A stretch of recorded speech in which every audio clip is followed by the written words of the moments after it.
잠언은 보통 대부분 솔로몬의 그런 기록으로 되어 있습니다. 그런데 잠언 30장에는 제목이 붙어 있습니다. 바로 아굴이라는 사람의 잠언으로 기록되어 있습니다.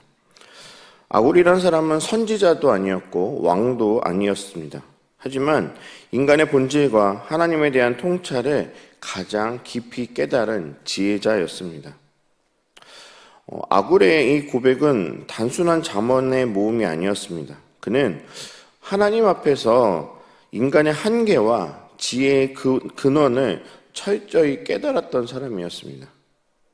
그래서 오늘 잠언 30장의 첫 시작은 이 아굴의 고백이 이렇게 나옵니다. 나는 다른 사람에 비하면 짐승이다 라고 시작을 하고 있습니다. 이 말은 어떻게 보면 우리가 자학을 하는 그런 말이 아닙니다. 진짜 지혜를 얻은 사람이 도달하는 자리, 바로 겸손의 그 고백이 바로 이 아굴의 고백에서 시작된 것입니다. 2절의 말씀에 보면은 나는 다른 사람에게 비하면 짐승이라 내게는 사람의 총명이 있지 아니하다라고 먼저 시작합니다. 이것은 아굴이 얼마나 인간이 유한한 존재인지를 깨닫고 고백하는 것입니다.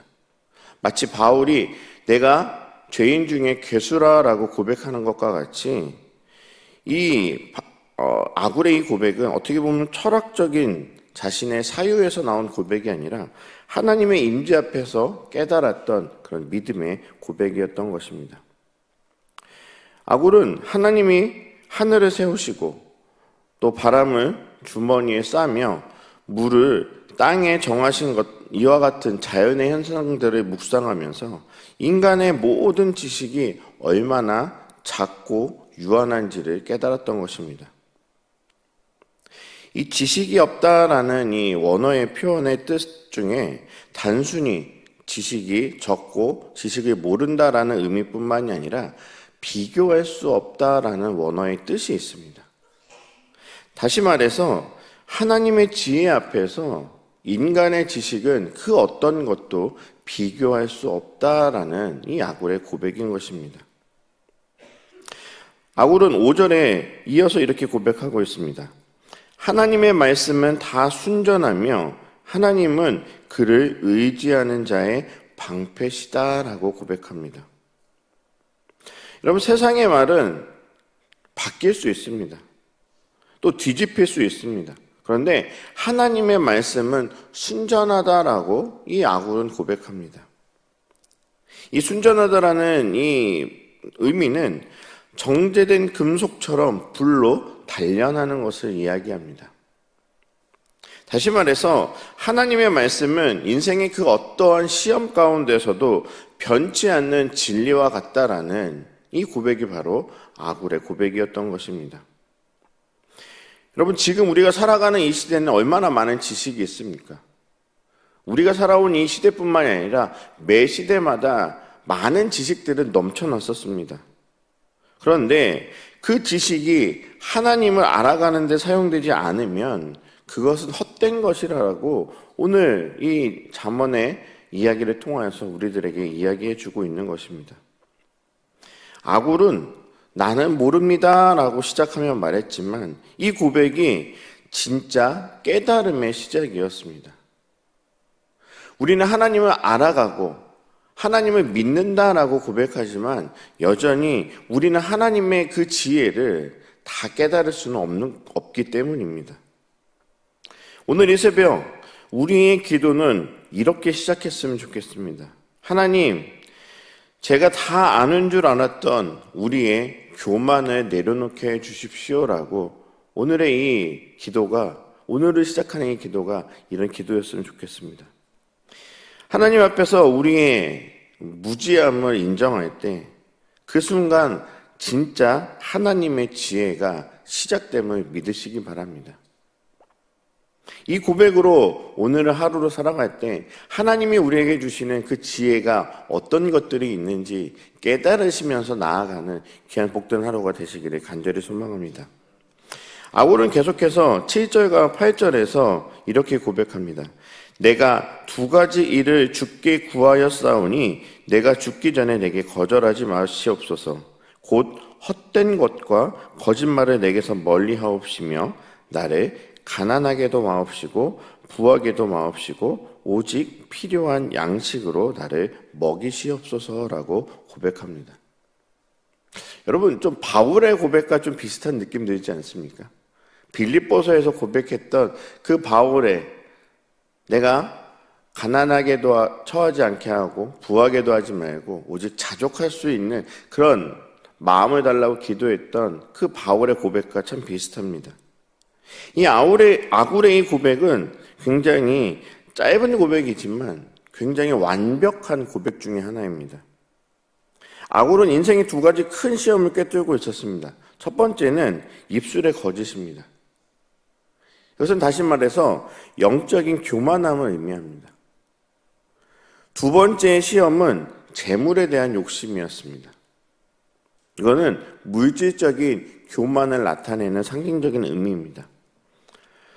거짓과 헛된 말이란 이것은 단순히 우리가 일상적으로 하는 그 거짓말을 의미하는 것이 아니라 스스로를 속이는 자기 착각을 말하는 것입니다.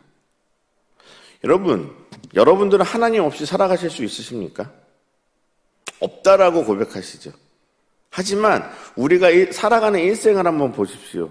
일상 가운데 내가 하나님을 없이 얼마나 하나님을 반대로 인정하며 살아가고 있는지 한번 우리의 삶을 되돌아보십시오.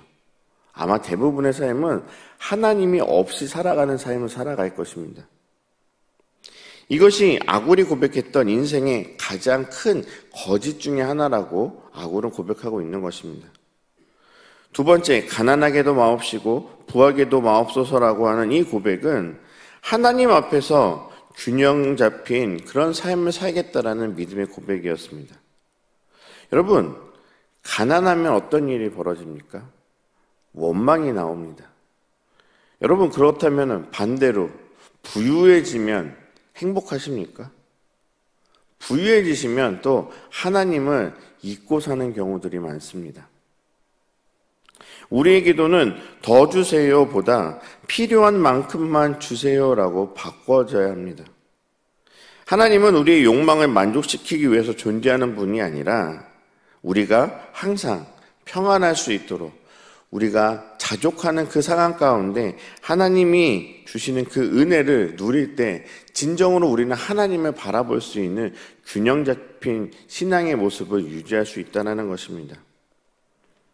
그렇게 이 아굴은 가난하게도 마시고 부하게도 하지 마시며 우리에게 딱 필요한 만큼의 은혜를 주시옵소서라고 고백했던 것입니다.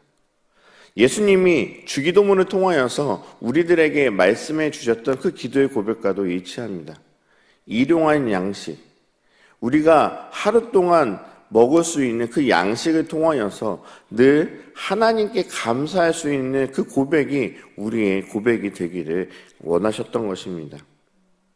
오늘을 살아가시면서 이와 같이 하나님이 주시는 은혜를 누리며 살아가시는 우리 모든 성도님들이 되시기를 바랍니다. 마지막으로 24절에는 땅의 작고도 가장 지혜로운 네 동물을 통하여서 하나님의 지혜를 깨닫습니다. 먼저 개미는 미래를 준비하는 부지런함을 의미합니다. 오늘의 말씀의 마음에 쌓는 사람을 의미하죠. 또 사바는 바위 위에 집을 짓는 지혜, 다시 말해서 반석 대신 그리스도 위에 세운 우리의 인생을 의미하는 그런 상징적인 동물을 나타내고 있습니다. 메뚜기는 왕이 없으나 질서 있게 나아갑니다. 이것은 교회 공동체를 또 서로 세워주는 연합의 지혜 위에 서 있을 때 힘이 있음을 나타내고 있습니다. 도마뱀은 손으로 붙잡히나 왕궁에 있다라는 이 의미는 보잘것없어도 하나님이 들어 쓰시면은 도마뱀도 존귀하게 사용되는 것을 의미합니다. 여러분, 하나님은요, 큰 자를 통해서만 일하시지 않으십니다. 작은 것, 또 약한 것들을 통하여서도 큰 진리를 가르쳐 주십니다. 다시 말해서 지혜는 세상의 크기가 아니라 하나님의 눈으로 보는 시각입니다. 야고보서 4장 6절에 나와 있는 것처럼 하나님은 교만한 자를 대적하시고 겸손한 자에게 은혜를 주신다라고 고백합니다. 여러분, 지혜는요, 머리에서 시작하는 것이 아닙니다. 어디에서 지켜야 될까요? 우리의 무릎에서 시작되어야 합니다. 오늘 하루 아굴처럼 겸손히 배우고 또 욕심을 절제하며 작은 것 속에서도 하나님의 손길을 발견하는 지혜의 하루를 살아가시는 우리 모든 성도님들이 되시기를 간절히 소망합니다.